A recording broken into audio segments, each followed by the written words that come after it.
I'd like to welcome everyone to this Migration and Food Security, or MiFOOD Network webinar.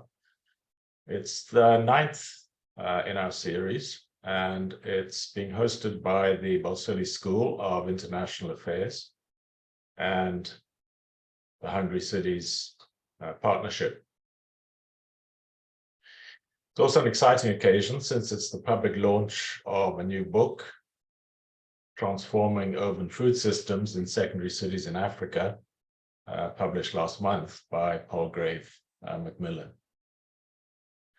Because this webinar is coming to you from the Balsillie School, I'd like to begin with a land acknowledgement.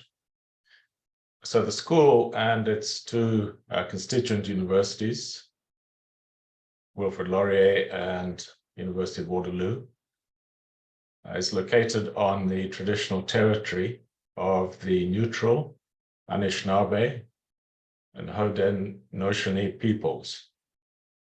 The Haldeman Proclamation describes this territory as 6 miles either side of the Grand River, which runs through this area, and it's theirs to enjoy forever. This proclamation was signed in 1784 between the British and their allies, the Six Nations. But these nations now reside on less than 5% of their original territory.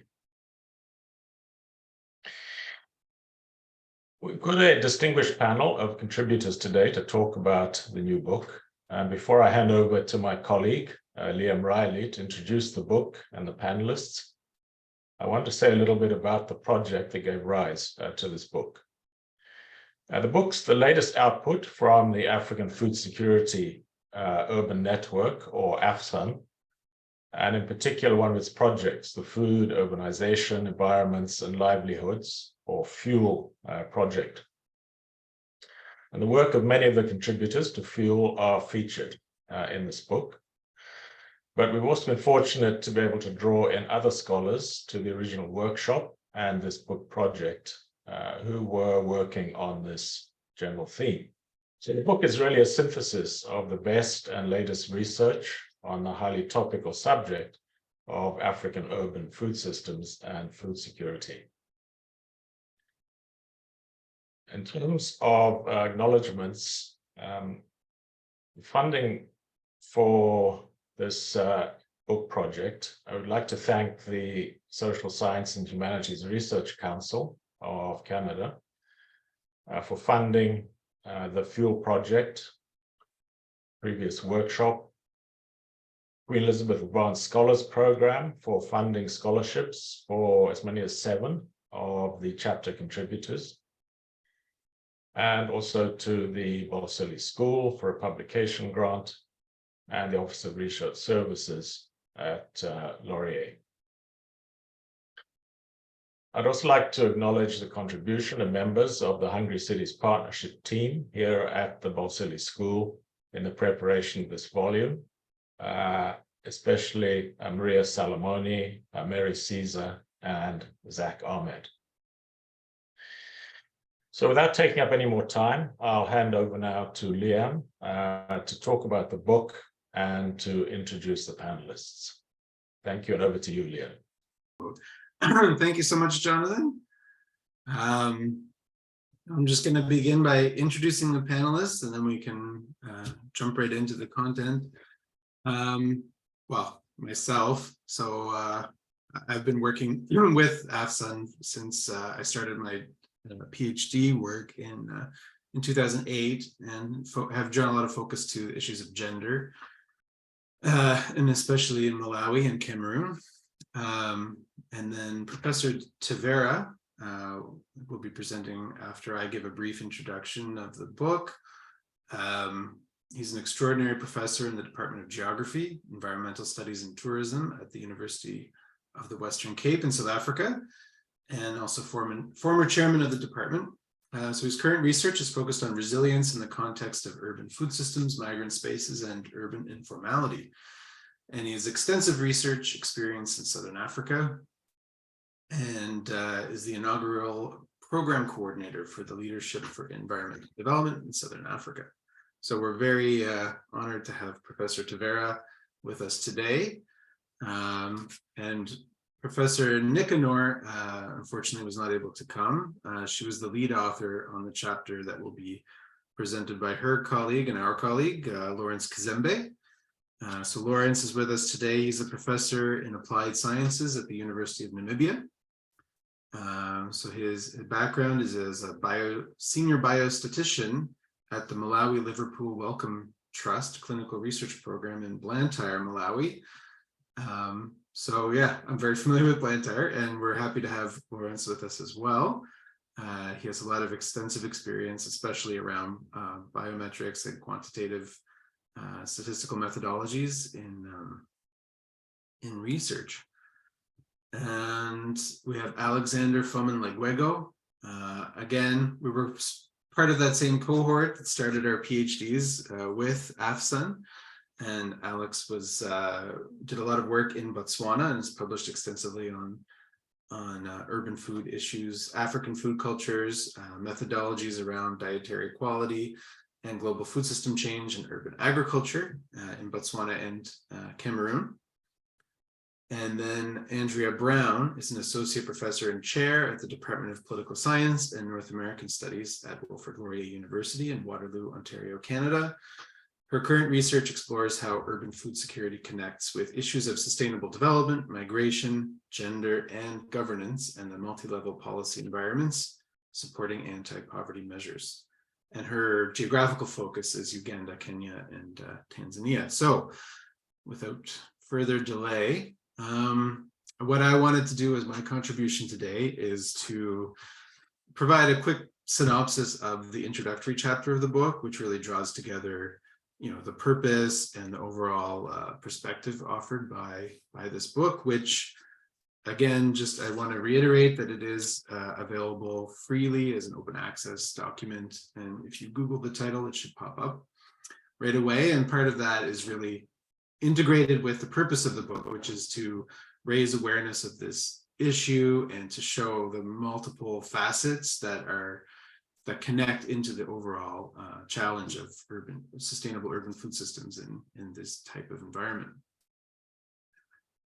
So why the book? Why do we do this project? Africa is rapidly urbanizing, and there's figures and statistics in the introduction that you can refer to, but it's an undeniable fact that this is happening. Food insecurity is widespread in African cities. And also there's a new interest, a really growing interest in how can local governance and local level leaders help to push forward sustainability of the food systems. And so this requires much more knowledge, much more information at a kind of detailed level. So that is partly why there's this focus on case studies within the book, and each chapter has its own geographical contribution. And then food systems governance is a complex challenge. So I think by drawing together research on different issues around informal trading, for example, and community planning and urban agriculture, it draws a bigger picture about what the challenges are for this type of food system. And that was needed in our perspective. So what are secondary cities? Just briefly, so I would refer everyone to Gareth Hasam's excellent chapter 2 in the book, where he goes into a lot of the deeper issues around city typologies and some of the theories around that. But our broad definition for the book, any city that's not a major political or economic center at the national scale, has fewer than 500,000 inhabitants. Again, there's a lot of literature around this. There's different ways of approaching this definition, but this is how we've approached it in the book. Some of the challenges around this definition in this context is that there's different types of boundaries around municipalities. People are very mobile. There's a lot of migration, a lot of circular migration, those types of things. A lot of people who don't necessarily reside in the city, but depend on the city and its food system. And also how in a lot of countries, there's unreliable demographic data, especially at the smaller scale of a city. So that said, the most of the introductory chapter of the book is drawing out these what we've termed the elements of a policy agenda for secondary city food systems in Africa. And part of the purpose of this is to connect the contents, the research case studies in the book with broader discourses around SDGs, the global urban agenda, sustainable urbanization, that sort of thing, and sustainable food systems more broadly in the development literature. And to also highlight how these various issues are integrated. And it's not just about one or the other. So we have, and here in the presentation, and in the chapter itself, I highlight which chapters can refer you to these specific issues. So regulating informal food systems, this is a big policy challenge at the local scale where there's a lot of trade-offs and a lot of unforeseen consequences, unintended consequences. So for example, Danielle Resnick and her team presented a chapter in Nigeria where there were certain regulations that were implemented, but many of the informal traders weren't even aware, let alone obeying these regulations. And that's a theme, a tension that runs across case studies. Another example is Emmanuel Chilanga worked with me on, or I worked with him on a chapter about Mzuzu and Malawi, looking at hygiene standards in informal markets and how those are really difficult to enforce. And there's a big challenge around food safety. So that's just I'm trying to rush through, but I want to give you an impression of all the different issues that you can find and explore through the book. Risk and resilience of food systems. So connecting with environmental change. Yannick Kamga did a wonderful job of talking about the threat to forests posed by, or tropical forests in Cameroon, which are under threat because of climate change, and how that threatens and creates challenges for urban food systems in Cameroon, where people still consume a lot of wild forest products and different, and also for livelihoods. The trade in wild forest products is an important source of livelihoods in cities also. So a range of different, and Inez Raimundo, Mary Caesar offered I just want to, talk about all these chapters because I found them also exciting and interesting, but definitely Inez and Mary, their chapter on flooding in coastal Mozambique and how that impacts food systems, but how it's also, there's such an injustice there. This issue of environmental injustice really comes through. Strengthening local policy capacity and community input. So there's a number of chapters that really look at how policy is problematic and difficult to implement. Andrea Brown is going to discuss her chapter where it's really looking at how we could, different ways of bringing community input into the policy and planning conversation. And then meeting the challenges of global food system integration. This is another big issue. We talk about supermarketization, and since the book was published, with the impact on the global food system from COVID and then the war in Ukraine, I mean, there's been a huge impact that again demonstrates the types of vulnerabilities that emerge within the global food system for these types of communities. So Heather McKay and her team offered a really great chapter, one of the few that has an international comparison, looking at changing food systems in relation to socioeconomic differences in access to food in different contexts. So there's a lot there. Tauzira, and then also Lawrence and Ndiapo's chapter and Isahaka's chapter talking about food system change and just the types of foods that people are able to access in these cities and how that's changing so rapidly. And there's multiple effects of that. Ensuring gender equitable food systems. This is a theme that runs through many chapters, but especially Gamuchirai Chakona brings an excellent example from her work in South Africa in 4 different cities on how gender difference within households affects household food provisioning in these secondary cities.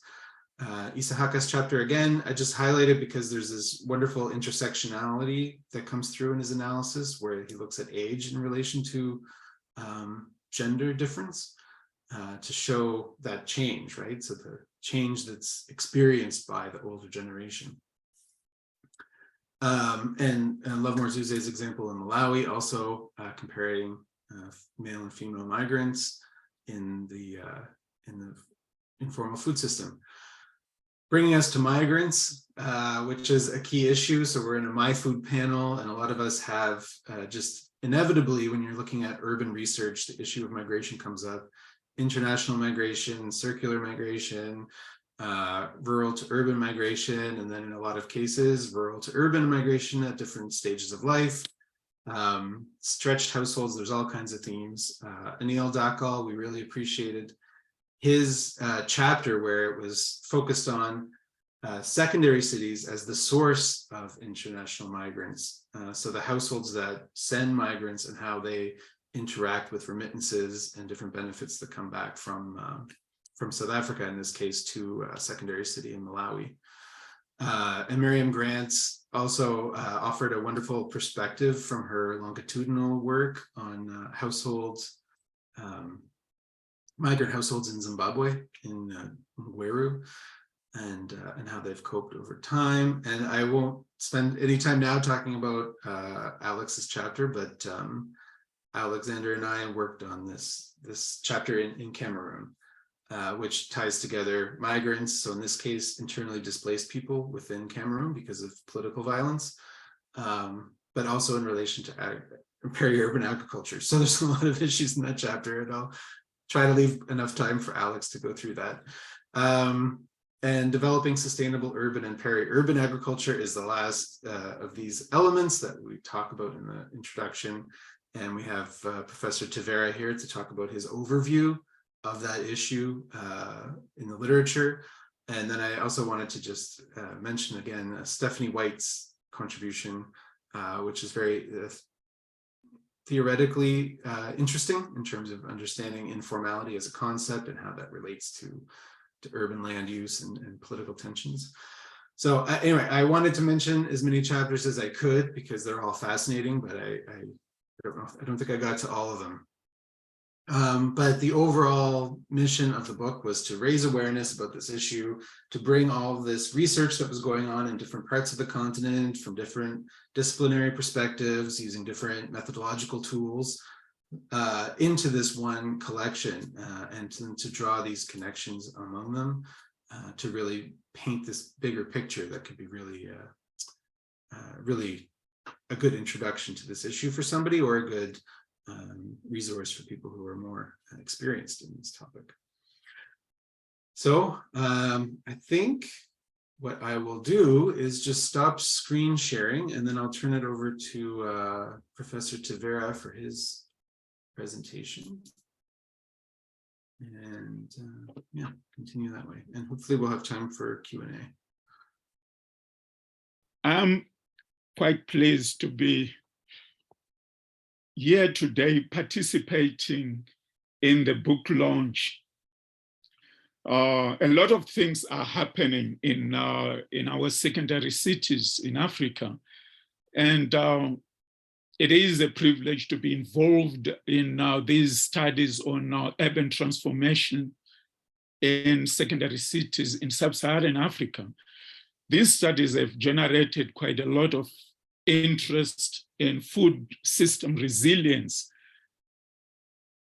As you know, secondary cities account for 48% of Africa's urban centers, and they face numerous food insecurity challenges, some of which are not experienced in the large metropolitan centers. So obviously, this begs the question, do secondary cities face challenges which are not normally experienced by the large cities? Yes, because you find because of the small budgets, staff shortages, limited technical capacities, they do have challenges generally when it comes to running cities. And this includes the management of urban agriculture. My chapter is based on a desktop study of 3 secondary urban centers. Nakuru in Kenya, with about 400,000 people, Ndola in Zambia, about 500,000, and Karoi in Zimbabwe, at best 40,000. You might ask, why these 3? There is a long story, but about 15 years ago, I was involved in UN Habitat's urban livability studies, and I managed to visit these places. So that's why I decided to focus on them. They have, despite the differences in population size and so on, these urban centers have got similar experiences. The resilience of urban food systems and policy responses to bottom-up urban agriculture activities are some of the common elements. However, the 3 face urban food system challenges that are also common to other urban systems. Rapid urbanization in these secondary urban centers during the past 20 years has had consequential effects on urban food security and livelihoods. So that's something I really wanted to explore in the chapter. And to do so, I developed a desktop methodology which resulted in a table which highlights some of the themes. So I have 5 themes focusing on different things. I won't go through them, but at least this gave me an opportunity to compare the experiences of these centers. And it was amazing that there are so many similarities, whether it's in terms of motivation for engaging in urban agriculture. It was more or less the same thing: food and nutrition benefits, income generation. And the urban farmer profile, again, was strikingly similar. It's mostly relatively young people, although in Karoi, they tend to be younger. And you find that these are not poverty-stricken people. A good number of them have got high school education, and it's mostly women. The dominant activities, with the exception of Karoi, where because of policy constraints and execution of or enforcement of regulations, it's just cultivation. There is no livestock, but in the other cities, there is livestock also. I'm mostly interested in the challenges and what's being done about these challenges. Again, it's in that table.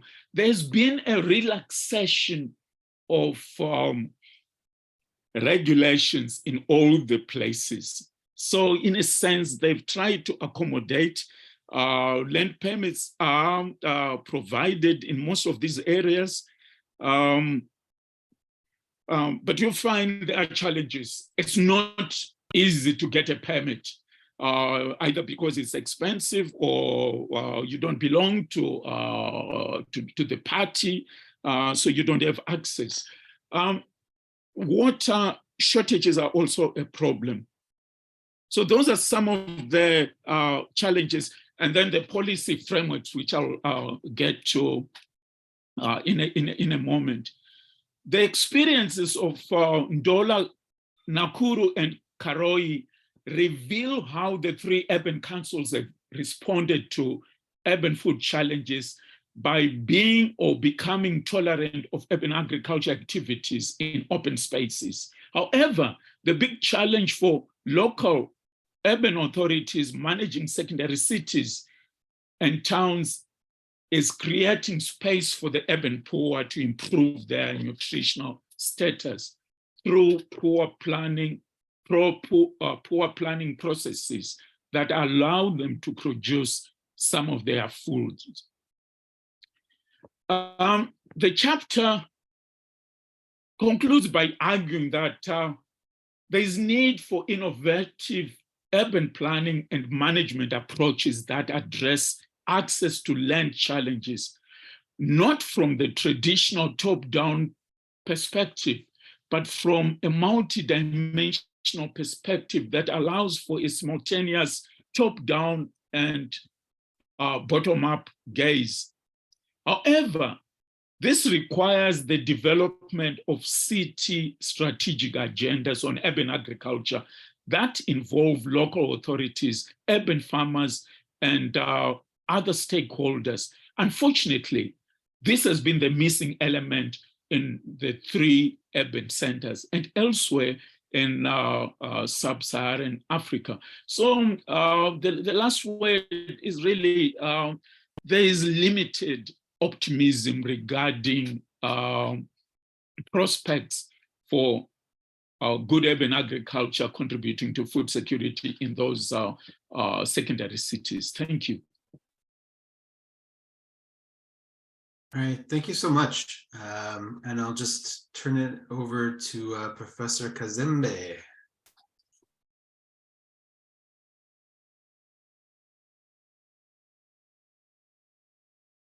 Thank you so much. If anyone has questions as they're listening, you can enter them in the chat, and you know, we'll try to have a Q&A at the end. Thank you so much, Liam. I hope I'm audible enough, and that the slides you can actually see them. I'm also presenting a chapter 9 in the book on behalf of my colleague Ndeapo, and we must thank the editors for this opportunity to contribute to the book. We also coming in within the context of rapid urbanization in the African cities, but with emphasis on the secondary cities, and basically with the understanding that there's that urban hierarchy, and as Prof. Tavera did indicate, one of the questions is to whether these secondary cities also face a kind of similar challenges as the primary capital cities. And that's the context in which this study was premised. As mentioned by Riam, clearly the issues of sustainable development goals coming into play with rapid urbanization, especially in the context of food insecurity. The cities in which rather the towns in which this particular study was conducted, along what is called the Northern Corridor, they are very close to each other, as shown here. It's only on Dangwa, about 30 km away from these Oshakati and Ongwediva. Oshakati and Ongwediva about more or less 10 kilometers. Historically, Ongwediva rose as primarily a residential area where people working in Oshakati would reside in Ongwediva. And you can see clearly that the population of the 3 towns has grown over the years, facing similar challenges in terms of amenities, be it electricity, gas, paraffin, wood. And so that's the context in coming in. So the objective basically was to provide a picture of the urban food security situation in the OOO corridor. We assessed a number of indicators relating these to socioeconomic and such factors, as well as demographic factors. We looked at the usual food insecurity, the main source of food, and the source of sourcing, dietary quality, and then the coping strategies. So the data collected for this particular study was collected in May 2017. We targeted a sample of about 910, about 853 responded, giving us quite a good response rate, participation rate. The breakdown is as follows. In Shakati, we had 493 households participating, 146 in Ongwediva, and 214 in Ondangwa. And the two maps here just gives you the spatial division with regards to the households that were willing to participate in this particular study. So quick summaries with regards to what we found. Clearly, there was a severe poverty as well as marginal poverty. We also had elements of food poverty when you compare the three towns. The lived poverty also quite manifested with quite a number of households in Ongwediva, rather Ondangwa, and then Osakati, showing that they were missing quite a number of essential items, be it medicine, water. Then we also looked at the experience of food insecurity using the Fanta approach, and were able to establish that food insecurity was quite a challenge in the 33 towns. Further, we then try to interrogate how does the socioeconomic and demographic factors, as well as the food sources, relate to food insecurity. So we did a logistic regression for food insecurity, first with regards to food sources. 4 food sources were compared, looking at the rural-urban transfers, communal food sources, informal food sources, as well as the formal food sources. The results established that food insecurity was associated with the rural-urban sources and the informal food sources. What is clear here is that for those that relied on the rural-urban transfers were more likely to be classified as food insecure. The same with those that were relying on the food sources. With the other formal food sources and the communal food sources, we didn't have any evidence relating the two. Now, looking at the socioeconomic factors and food insecurity, we looked quite at a few variables. The female-headed household, the housing type, whether it's formal or informal, the marginal poverty. This is with regards to the income, household income, realized from the income and expenditure survey poverty lines that the Namibia Statistics Agency established in the survey of 2016. And further, we looked at whether a household receives any social grants, as well as their net income. So out of this, we found that those that receive social grants were less likely to experience food insecurity. And then also with regards to net income, there was slightly a decrease if you compare those households that had an income of about less than 1,000 Namibian dollars. Although we see that the decrease is not much. So in other words, we can conclude that low income households were more likely to receive to experience food insecurity. We looked at the determinants of dietary diversity.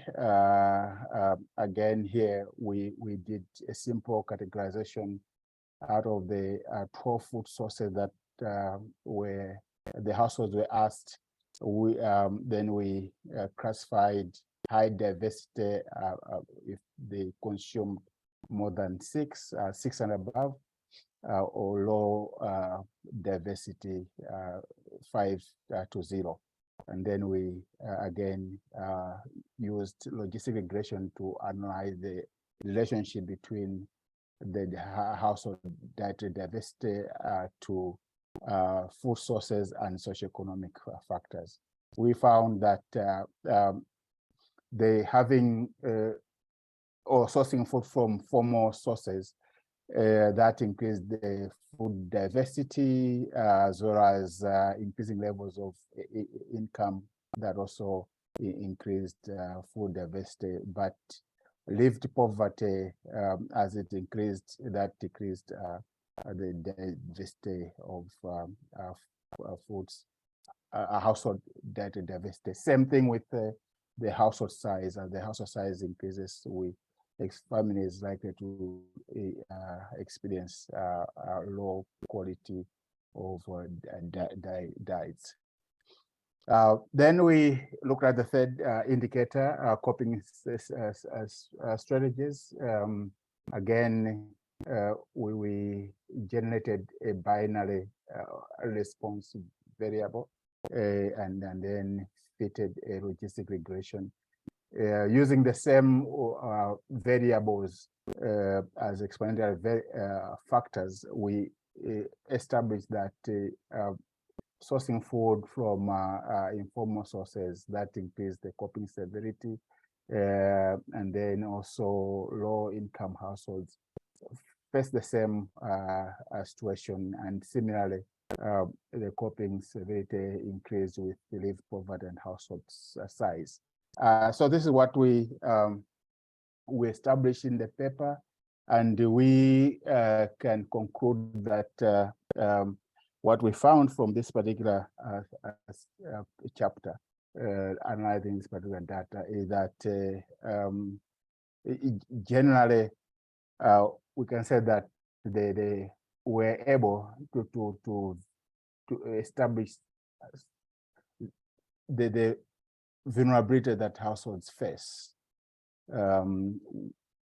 towards their food provisionings, and how that relates to poverty and other factors. So clearly, the informal food sources has become a reliable source of food for many households, especially the low-income households. What also found out is that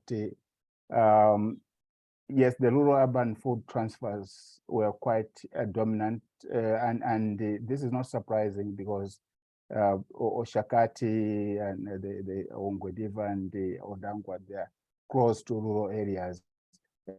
Although, yes, many households do receive quite a number of these rural-urban food transfers, we established that in this particular case, they do not alleviate the food insecurity.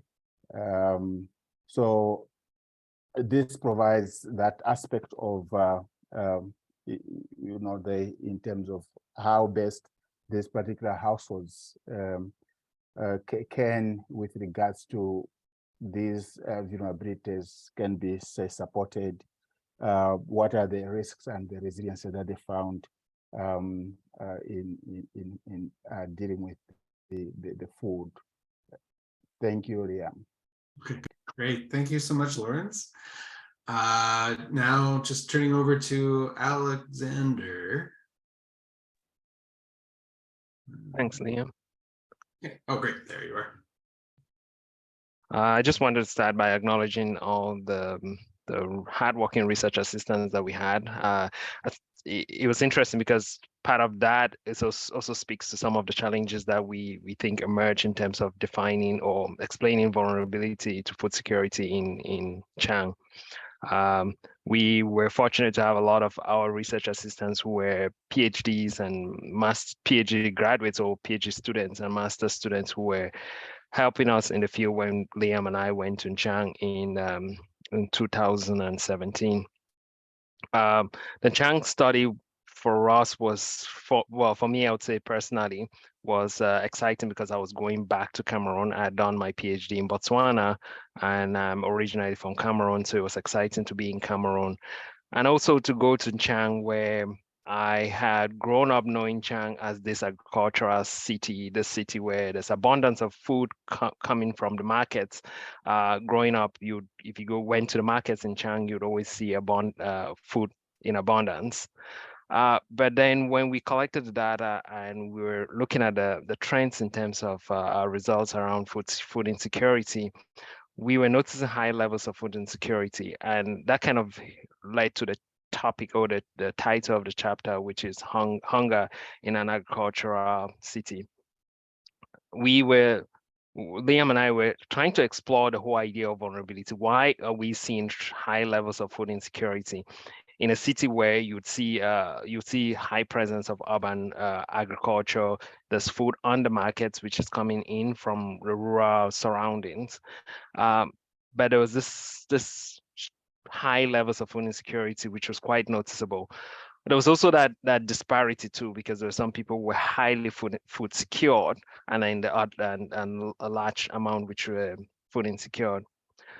So we started looking at what made that environment or that urban environment and people in that urban environment vulnerable to food insecurity. That led us down the path of having conversations with some of the locals, with some of the participants around the challenges that were currently being experienced. One thing that was noticeable in 2017, which I'm curious about right now because it's not stopped, was the insecurity that was starting at that time in what is known in that region as Anglophone Cameroon. So Chang is bordering with part of English-speaking Cameroon, which is Le BLM, and there was high levels of insecurity then and continues to this day. And a lot of people had migrated to Chang. And so households were noticeably, there were noticeably higher numbers of people in households that we visited. A lot of these people were quote unquote refugees or internally displaced people who were in these households in Chang. So the household budgets were stretched. Some people were receiving remittance from other family members who had migrated to further away, so had moved to, say, Douala or Boya, and continued their employment, and they were sponsoring kids in Chang who were able to access their education there. But others were not. Others who were farmers in the BLM or unemployed were now in Chang and living with other relatives. I was just speaking to someone recently about that phenomenon, and they feel like at this time most of those people have become settled in Chang, and so there might be a different dynamics if you're looking at it at this point, if you're doing that same research at this point. But certainly that has increased the population in Chang, and that has created a huge pressure on access to food. Another thing that we found interesting was the fact that Cameroon generally is a food basket for the Central African region. So food is often exported from Cameroon to Gabon, Equatorial Guinea, Central African Republic, or Congo Brazzaville. But with the insecurity in the southwest, which is a lot closer to, say, to Equatorial Guinea, some of the food merchants are going further inland, and Chang is becoming a place where food is being accessed from. So the export market can pay higher than the locals, than the people in Chang. So that is increasing, that's creating another huge pressure on the food access in Chang. One other thing that is interesting about the nature of Chang, and back to my comment at the beginning about our research assistants, that Chang is a university hub, or so there's a lot of students who move to Chang, who come into Chang from all over Cameroon to study in Chang. And so that also creates a slightly different dynamics in terms of the types of access that these people have. So all of these, so both the students and the people who work at the university are accessing foods from these open markets. And now they're competing with foreign or foreign buyers, if you want to put it in that term. So all these traders or merchants were coming in from neighboring countries to buy foods in local markets. So all of these is creating these factors. So high mobile or transient population. So the students and people working in the university, then newcomers or the internally displaced people as a consequence of the Anglophone crisis, and the neighboring countries to Cameroon are creating this pressure on the food system in Chang, which you could see when you're in Chang as a food-rich area, but then there's this pressure that is on the availability of the food that is available, which creates a challenge or vulnerability for the people who are actually living in Chang.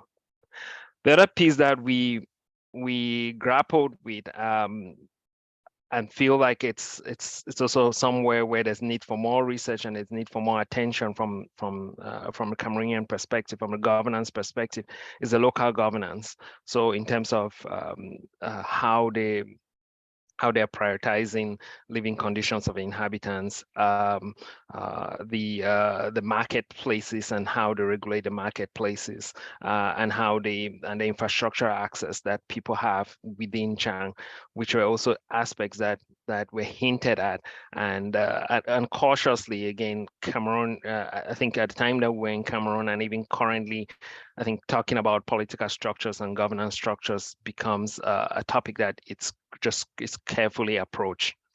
So I'll try to save time for Q&A. So I'll pass it back to Liam for the next person. Thank you so much, Alex. Move right along to Andrea. Okay, thank you. Go ahead, Andrea. And, keep your questions. Okay. Right. I'll try to keep this short. I just want to say I'm really pleased to be able to give a quick overview of my contribution to this really excellent volume that Liam and Jonathan put together. As Liam mentioned at the outset, my chapter fits into this theme around strengthening local political capacity and community input.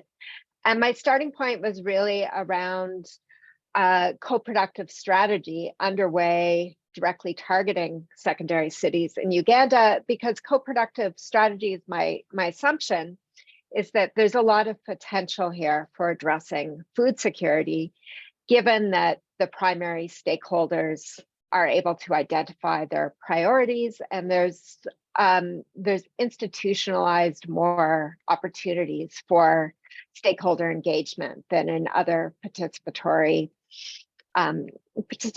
policy frameworks, which can be performative or very top-down.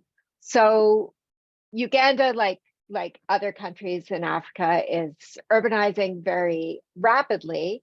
And this co-productive strategy was a response to this. And there were a number of different multi-level stakeholders involved. So the original idea for this came from the United Nations and the government of Uganda and the development of their new urban policy. It was funded by the World Bank and the Gates Foundation. It was overseen and managed by Cities Alliance.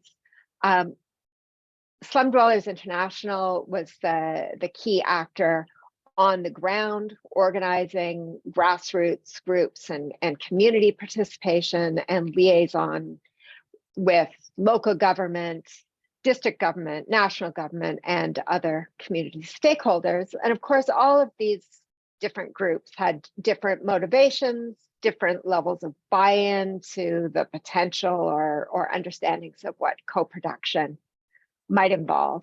So the real question I was looking at here is whether this planning underway in these secondary cities, and I looked at two, Jinja and Mbali, had any capacity or any evidence that it was improving food security. So I won't go through all this here, but the chapter does look a little bit at the goals of co-production, the different motivations for actors in Uganda to be part of this, bit of background on Slum Dwellers International, what they've done in other contexts that made me think that some positive food security outcomes might be possible. And then, of course, there's some attention to the specificities around both of these small cities, Jinja and Mbali, which have different reasons why there's so much rural to urban migration and different levels of opportunity and constraints for rising urban poor living in these areas. So what I found from the study is there was a little bit of a mix in terms of what outcomes emerged. There was some improved water and sanitation in both of these areas. In Mbali, community groups had prioritized the building of a new school, which came with a lunch program. So there are some, food security was not a primary goal of these strategies. Community groups were able to identify their priorities from a set list that was preset by the government. There were some mixed successes. Informal markets had some upgrades. There was new licensed markets that were built. This came with pros and cons. There was a fair amount of community organization, which could have some long-term benefits. Women were mobilized into savings groups to ensure that women had a key role as this process and so their input would be included in this.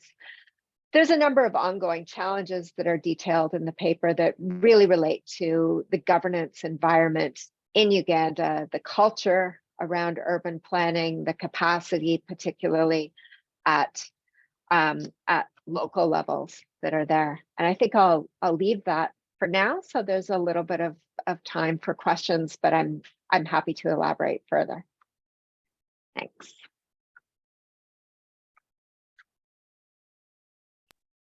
Thank you so much, Andrea.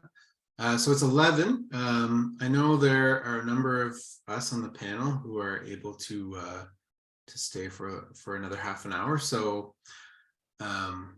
please, if anyone has any questions, you can add them to the chat. There's one that came up. I believe it was for Lawrence. Someone was interested to know more about communal food sources. And it's an interesting question. I don't know if you want to address that, Lawrence, or if anyone else has thoughts on that in other contexts.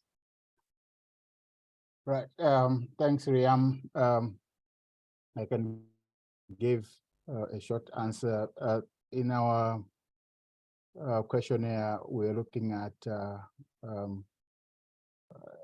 communal kitchens, food provisioning at schools, borrowing from neighbors, food sharing with neighbors, as well as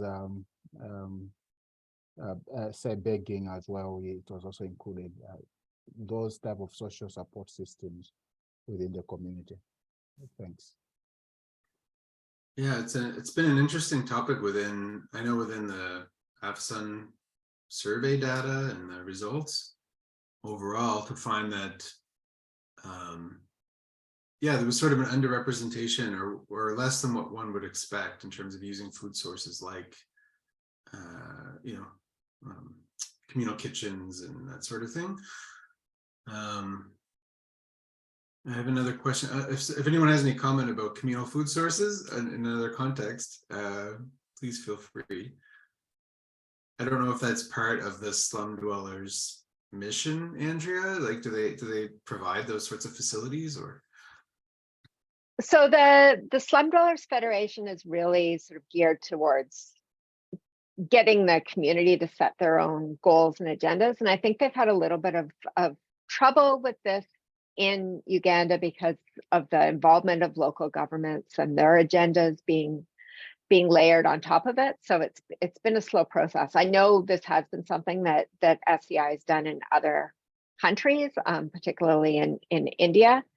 And they're becoming a little more active in Uganda around, housing protection and a few ways where they are sort of butting up against government priorities. But food is really not so much on the agenda with them at the moment.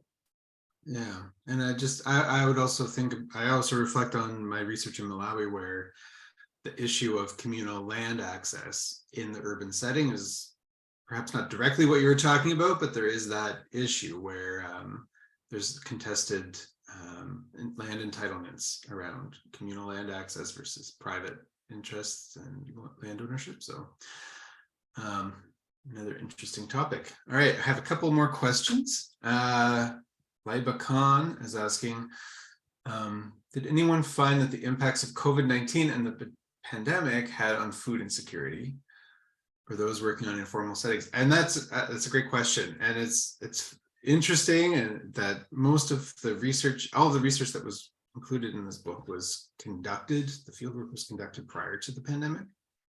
But I know our panelists are all highly engaged in the communities where they're working. So I can maybe ask Alex, for example, your camera's on. What's the update from Cameroon and cities like Chang?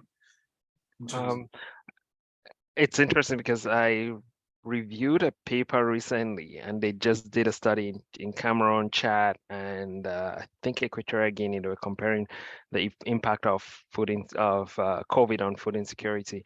I think initially there were challenges because the government was trying to enforce shutdowns, but that quickly became unrealistic because there's no, unlike say in Canada, there's no direct government social supports that could make up for people not being able to access markets. There was some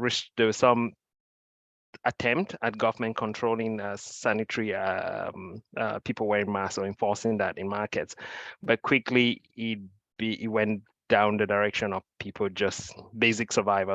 So markets stayed open. The access to, so it's more, I think the government has pushed their attempt now towards more access to vaccines and that piece. So the impact was short. I would say direct impact of COVID was short-lived. There's more of an impact of the Ukraine war in terms of, I mean, you were with me in Cameroon, Liam, to see the French impact on our dietary system. So the consumption of bread was a huge thing. It's a huge natural daily livelihood piece in Cameroon.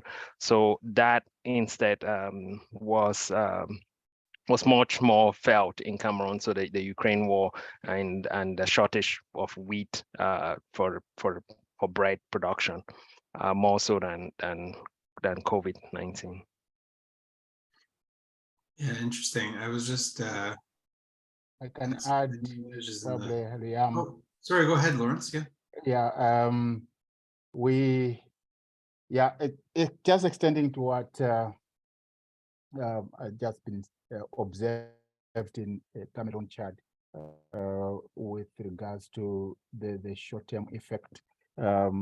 We did some more of a simulation analysis in Windhoek, Namibia, where we looked at how the food insecurity was impacted by the COVID restrictions, especially the lockdown period.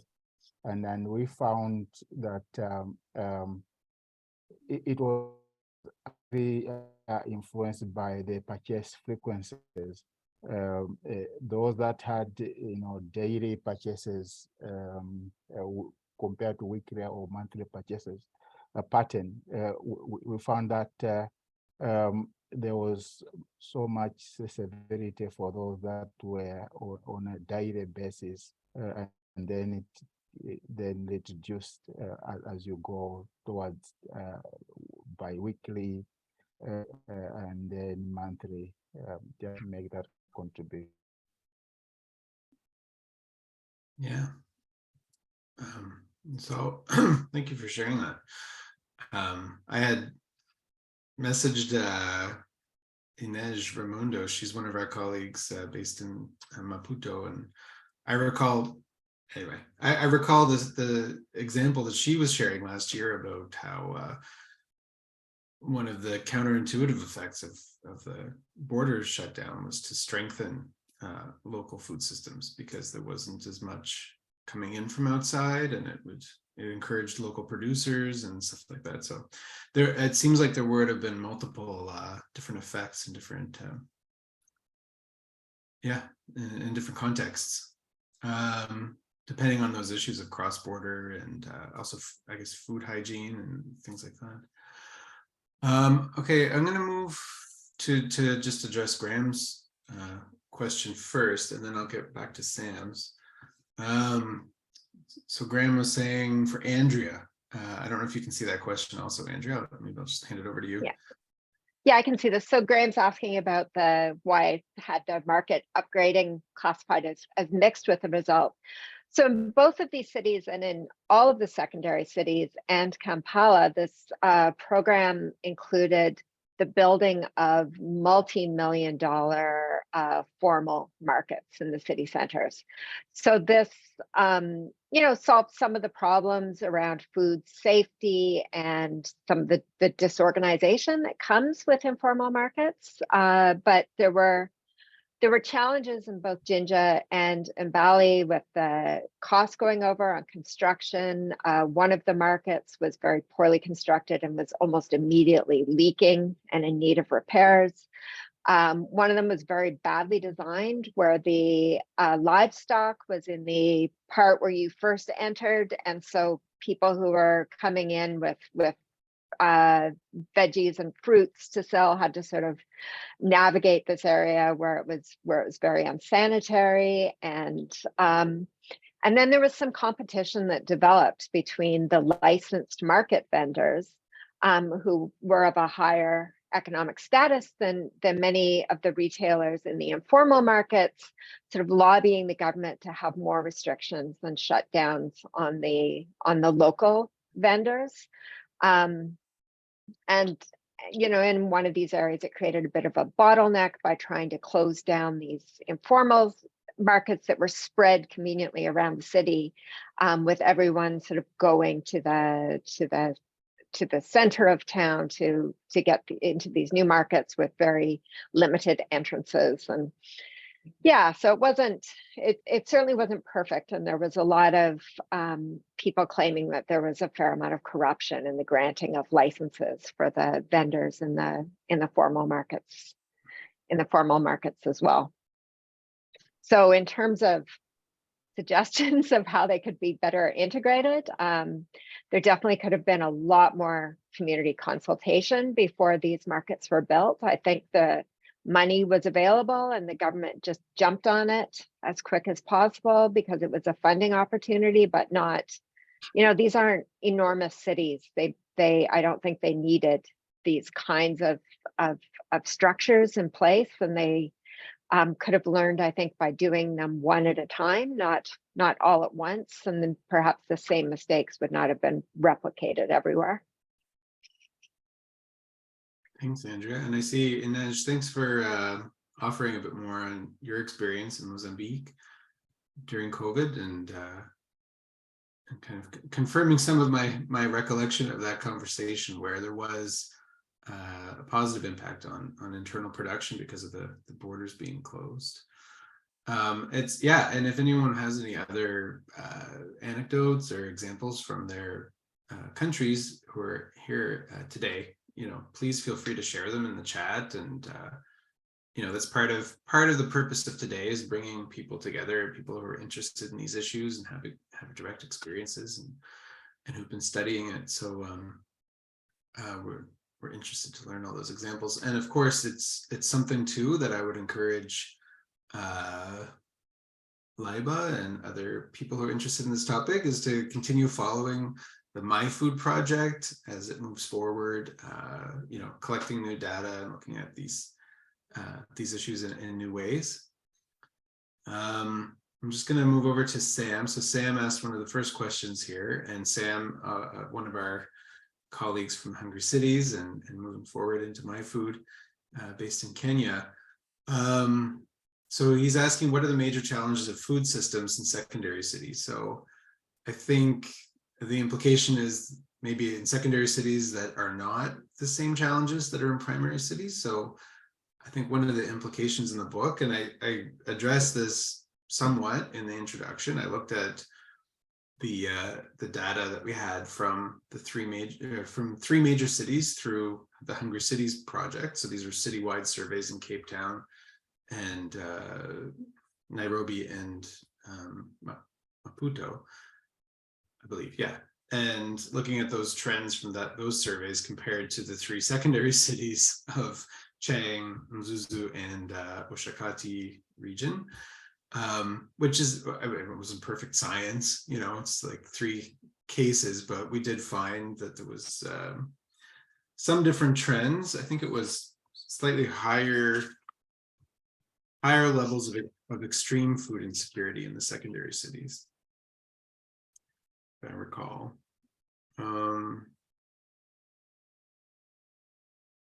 Percentage of severely food insecure households by city, it was tended to be higher in the secondary cities. So it suggests that perhaps those levels of poverty, or how widespread extreme poverty is a different situation in the secondary cities, and especially Chang was an outstanding case.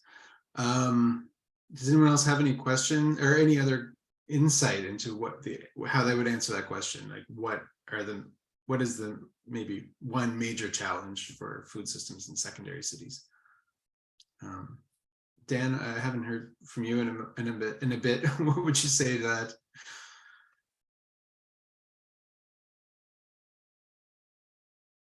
Maybe while he's preparing. Yeah. Yeah. Thanks, Liam. Based on the experiences of cities, say in Zimbabwe, and also even the case of Nakuru, because of the rapid expansion of these secondary cities and towns, and a limited financial base. So you find that when it came to requirements for land, unlike in some of the primary cities where there's been a bit of vertical expansion, with the high-rise buildings, there it was very much at the periphery. And what was observed was that some of the the peri-urban land, there was displacement of farming communities, and that some people have argued that it has contributed to increased food insecurity in some of those places. But the processes are displacement in the periphery, but there's also disruption of local food systems.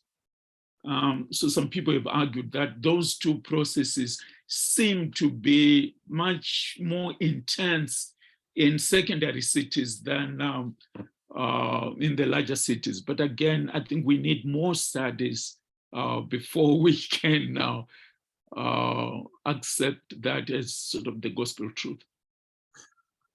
Yeah, right. It is something that we're working towards with these types of projects. Is there any other comment on that question of the major challenges? Liam, can I come in? Though not necessarily, well, I can't call it a challenge per se, but one thing which we observed was the replication of the what we observed in Windhoek, that supermarketization was quite high. In the 3 towns where we did the survey. So that in terms of the supply, I think chain is more or less similar across many different towns in Namibia. Thanks. Great. And a question from another one of our authors, Anil Dakal, for Professor Tavera, and he's asking, in his study in Mzuzu in Malawi, he found many urban dwellers cultivating in rural farmlands. So there's that idea that they're using the rural space to produce their own food. And is this a general trend that you've seen in all the different cities that you've looked at through your desk review? I missed the first part. You said they're using rural land for their own cultivation. So it's an urban household who owns a farm plot in a rural area to produce their own food for their own consumption. Yeah, that's another dynamic. You find that there are a number of sort of that split household whereby part of the family has remained in the rural areas and they are holding on to that piece of land where they are cultivating, and some of what they get is sent to the urban areas, some kind of sort of household social protection mechanism. So yeah, that's something which has been which we have observed in some studies, but when, without digressing here, when there was this cyclone, you'll find that the rural part of the household then left the rural areas, and there was sort of double jeopardy here in terms of for household food insecurity. What was coming from rural areas was no longer available, and now they had to feed the entire family, and it's difficult to get food in in urban areas. Yeah. Yeah, it's interesting. I mean, that's something too that has been part of the AFSUN, the Hungry Cities data set and fuel, looking at rural to urban remittances and urban to urban remittances of food. So yeah, anyway, that data is also in a lot of those AFSUN reports around what percentage of households are receiving food remittances from a rural area. So that's, yeah, anyway, it's hard to kind of to parse out what percentage of that is from a different household or from another part of the same family. You really have to get into the weeds of culture and social dynamics and what people identify as a household. But for sure, I mean, Anil and I have both spent time studying in Malawi, and I mean, anecdotally, it's quite widespread for households in the urban area to have a farming operation in the rural. Emmanuel, speaking of Malawi, my colleague Emmanuel Chilanga has asked, since the book has suggested that there are widespread food insecurity and other issues, is there any plan to develop another research project to involve the concerned cities to intervene on these issues? I can't speak to that, Emmanuel. I'm certainly not in the position to be leading that, but perhaps this is a good opportunity for Jonathan to come online and talk about what's coming up, like what's the next project going to look like. Thanks, Liam. I can't be too specific because we've been told to be quiet about this issue or about our new project until it's been publicly announced. But I can talk in general terms about what the focus is. It's really about, I was going to say post-COVID, but I mean, it's clearly still with us, but it's really about reconstruction of informal economies, and particularly the role of women in the informal food sector. And it's a comparative study of Latin America, Caribbean, and Africa. So at this point, we've just got 4 countries involved: Namibia, Mozambique, Jamaica in Caribbean, and Mexico. But we're certainly hoping to expand this project going forward. But we've got an initial grant from 2 funding agencies. So that'll be announced quite soon, and it's called the Women Feeding Cities project. Thanks. And in terms of MiFOOD, I know that at the inception there were several ways in which secondary cities were related, whether it had to do with migrants sending communities in different contexts. Is there much coming down the pipeline in terms of secondary city insights through the MiFOOD activity? No, not specifically in the Migration and Food Security Network, which has a sort of continued that Hungry Cities partnership tradition of tending to focus on larger metropolitan centers. But the Women Feeding Cities project will be looking at a major city and a secondary city in each of those 4 countries to begin with. Oh, wonderful. It's great. Thanks for the question, Emmanuel. It's great to hear that the issue is so inspiring. I think one thing that comes through clearly is that, and this is something that's going on in the chat as well, that Graham just brought up, is this how things are so, all the issues are so related to each other. So the politics, the poverty, I guess fragmentation in terms of social, I don't want to say social disintegration, but like a lack of kind of, anyway, I don't want to put words in your mouth. I'm not sure what you mean by fragmentation. Oh, fragmentation of markets. Okay. Interesting.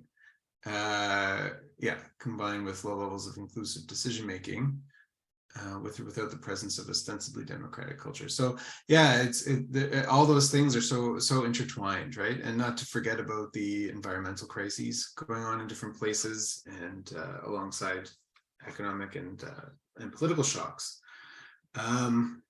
We have 5 minutes remaining, and I've appreciated everything that's been offered. I would ask if the panelists, if you have final comments, anything that's coming to mind in terms of these issues we've been discussing, in terms of, I think that the key themes have been what's been going on since the research in the book has come out, and what's next, and also what are the major challenges that emerge from this kind of comparative, interdisciplinary, really development-focused project.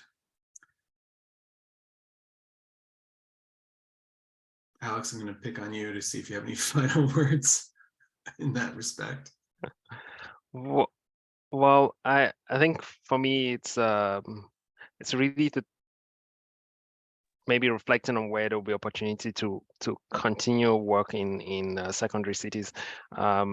So it's very easy to find work, especially I think now in the Cameroonian context. It's very easy to find work from Yaoundé, and while Yaoundé was, I would say, overstudied, because Yaoundé is an urban, is a capital, but it has this rural feel to it because there's a lot of urban agriculture that goes on within Yaoundé.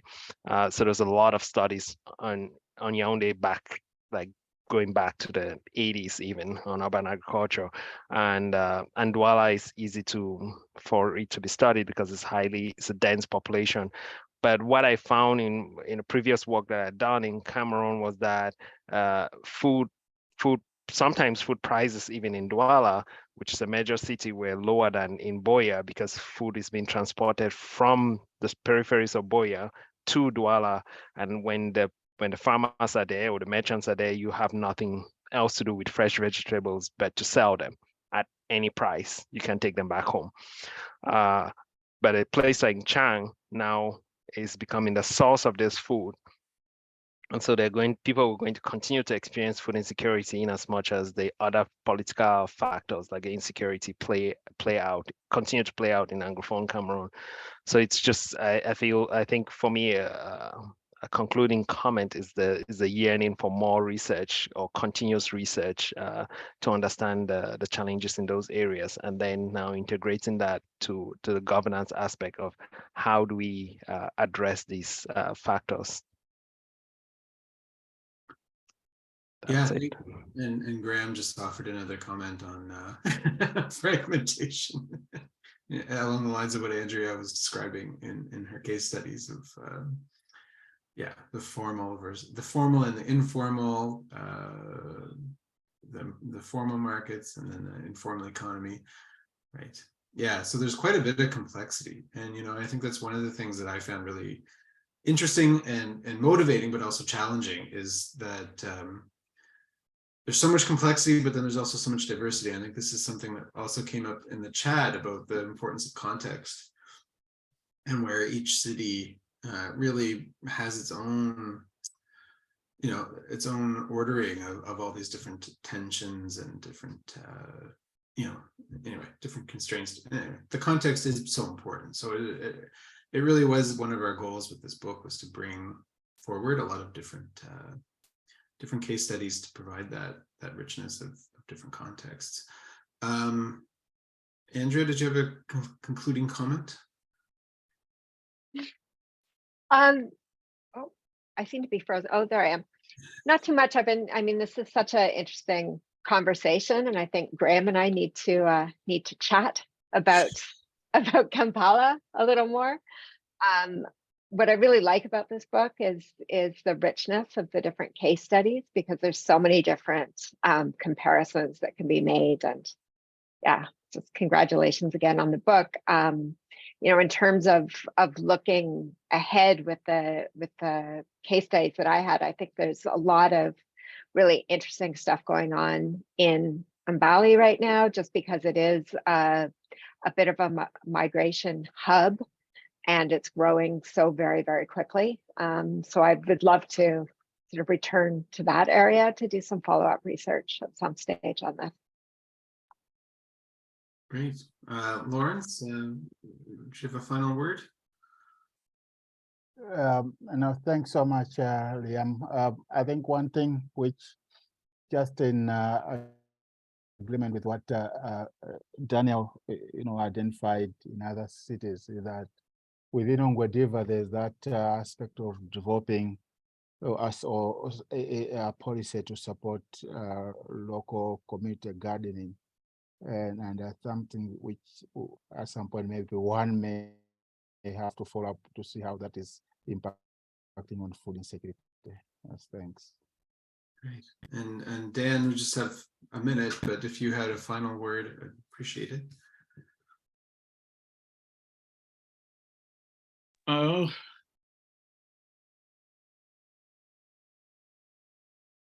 I think we have. Sorry.